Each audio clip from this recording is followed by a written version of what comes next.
उधर अब तक जंग में यूक्रेन के समर्थक और मददगार बने रहे इलॉन मस्क ने एक बार फिर यू टर्न ले लिया। पिछले हफ्ते इलॉन मस्क ने यूक्रेन को दिए जा रहे इंटरनेट का खर्च उठाने से इनकार कर दिया था। केवल 4 दिनों के बाद मस्क ने ऐलान कर दिया कि वो इंटरनेट का खर्च खुद ही उठाएंगे और जंग में यूक्रेन की मदद करते रहेंगे। मतलब 4 दिन पहले तक इलॉन मस्क को स्टारलिंक के इंटरनेट की फीस भारी पड़ रही थी। केवल 4 दिन बाद मस्क को याद आ गया कि यूक्रेन में लड़ी जा रही जंग की कीमत पैसों से कहीं ज्यादा है। 4 दिन में मस्क को यह ज्ञान कहां से मिला, इस पर केवल अटकलें लगाई जा रही हैं। क्योंकि 4 दिन पहले एलोन मस्क की कंपनी ने अमेरिका के रक्षा मंत्रालय को सीधे लिखकर चिट्ठी के जरिए ये बता दिया कि हमेशा के लिए यूक्रेन में स्टारलिंक की सेवा मुफ्त नहीं हो सकती। और यूक्रेन में चल रहा इंटरनेट लगातार स्टारलिंक पर बोझ बढ़ा रहा है। तभी कहा जाने लगा था कि जंग में एलोन मस्क पाला बदलते हुए दिख रहे हैं। यूक्रेन में कुछ जगहों पर तो स्टारलिंक का इंटरनेट बंद होने की भी खबरें आई थी, लेकिन पहले इंटरनेट ठीक हुआ और फिर मस्क ने बड़ा ऐलान कर दिया। और एलोन मस्क ने ट्वीट करते हुए ऐलान किया कि कमर्शियल सैटेलाइट लॉन्च करने वाली उनकी कंपनी स्पेसएक्स इस जंग में स्टारलिंक की मदद करेगी, ताकि स्टारलिंक पर आर्थिक बोझ ना पड़े और वो यूक्रेन की मदद करती रहे। क्योंकि यही बात यूक्रेन की फौज ने भी कई बार कही। यूक्रेन की फौज का मानना है कि इस जंग में स्टारलिंक उनके लिए बेहद अहम है। जितना जरूरी जंग लड़ने के लिए मिसाइलें और दूसरे हथियार हैं, उतनी ही जरूरत उन्हें इंटरनेट की भी है। पता चला है कि यूक्रेन में चल रहे स्टारलिंक के इंटरनेट पर हर महीने लगभग $20 मिलियन यानी भारतीय रुपयों में 160 करोड़ रुपए का खर्च आता है। स्टारलिंक का दावा है कि अब तक वो यूक्रेन की जंग में करीब 700 करोड़ रुपए का खर्च कर चुकी है। लेकिन इस रकम में स्टारलिंक के उपकरणों का खर्च शामिल नहीं है, जो लगातार यूक्रेन में अलग अलग जगहों पर लगाए जाते हैं।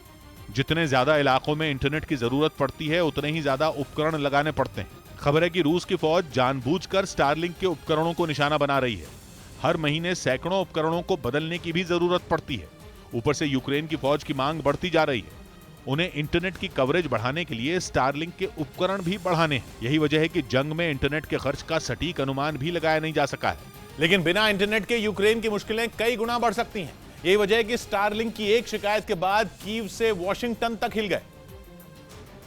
और दावा यह है कि पहले जेलेंस्की ने बाइडेन से बात की और फिर बाइडेन ने इलॉन मस्क से। इलॉन मस्क दुनिया के सबसे अमीर आदमी हैं। कमर्शियल सैटेलाइट लॉन्च करने वाली दुनिया की सबसे बड़ी कंपनी स्पेसएक्स के मालिक, कार बनाने वाली टेस्ला के मालिक और स्टारलिंक के मालिक। माना जाता है कि अमेरिकी सरकार की शह के बिना उनके लिए कारोबार में कभी भी मुश्किल खड़ी हो सकती है। इसीलिए बाइडेन से बात करने का असर भी हुआ और केवल 4 दिन बाद वो इंटरनेट का खर्च उठाने पर राजी भी हो गए। माना जाता है कि स्टारलिंक के इंटरनेट की वजह से यूक्रेन की फौज ने कई कामयाब ऑपरेशन किए। काला सागर में मॉस्को को ढेर करने के पीछे भी मस्क के इंटरनेट की ही भूमिका बताई जाती है। इसके अलावा इंटरनेट की ही वजह से रूस की फौज के कई सीनियर अफसरों को यूक्रेन ने ढेर कर दिया था। इसीलिए रूस की फौज भी इस जंग में इलॉन मस्क और स्टारलिंक की अहमियत को अच्छी तरह जानती है। रूस के मीडिया में इस बात पर चर्चा भी शुरू हो चुकी है कि स्टारलिंक के इंटरनेट की तोड़ कैसे निकाली जाएगी।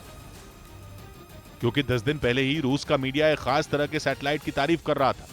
दावा किया जा रहा था कि सैटेलाइट के जरिए रूस ने स्टारलिंक के सिग्नल ब्लॉक कर दिए हैं। ये यूक्रेन के उन इलाकों में हुआ था जिन्हें रूस ने अपने कब्जे में ले लिया है। लेकिन रूस के ही मीडिया में इसे स्थायी समाधान के तौर पर नहीं देखा जा रहा। कहा तो यह भी जा रहा है कि स्टारलिंक के सिग्नल को ब्लॉक करना मिशन इम्पॉसिबल से कम नहीं है, क्योंकि इसके लिए रूस को 4000 सैटेलाइट अंतरिक्ष में भेजने पड़ेंगे। किसी छोटे इलाके का इंटरनेट तो एक आध सैटेलाइट बंद कर सकता है, लेकिन पूरे यूक्रेन में स्टारलिंक को मात देने के लिए 4000 सैटेलाइट भेजना जरूरी होगा। इतने सैटेलाइट भेजने में सालों का वक्त लग सकता है। मतलब साफ है कि पुतिन के लिए मस्क का इंटरनेट बंद करना मुश्किल ही नहीं, नामुमकिन भी है। 23 अक्टूबर को छोटी दिवाली के मौके पर प्रधानमंत्री मोदी अयोध्या में दीपोत्सव कार्यक्रम में शामिल होंगे। वहां वो सबसे पहले रामलला के दर्शन करेंगे और इसके बाद वहां बन रहे राम मंदिर के काम को देखेंगे। पीएम वहां श्री राम कथा पार्क में राम के राज्याभिषेक कार्यक्रम में भी शामिल होंगे। फिर वो सरयू नदी के किनारे होने वाली आरती में हिस्सा लेंगे और इसके बाद दीपोत्सव कार्यक्रम में शिरकत करेंगे।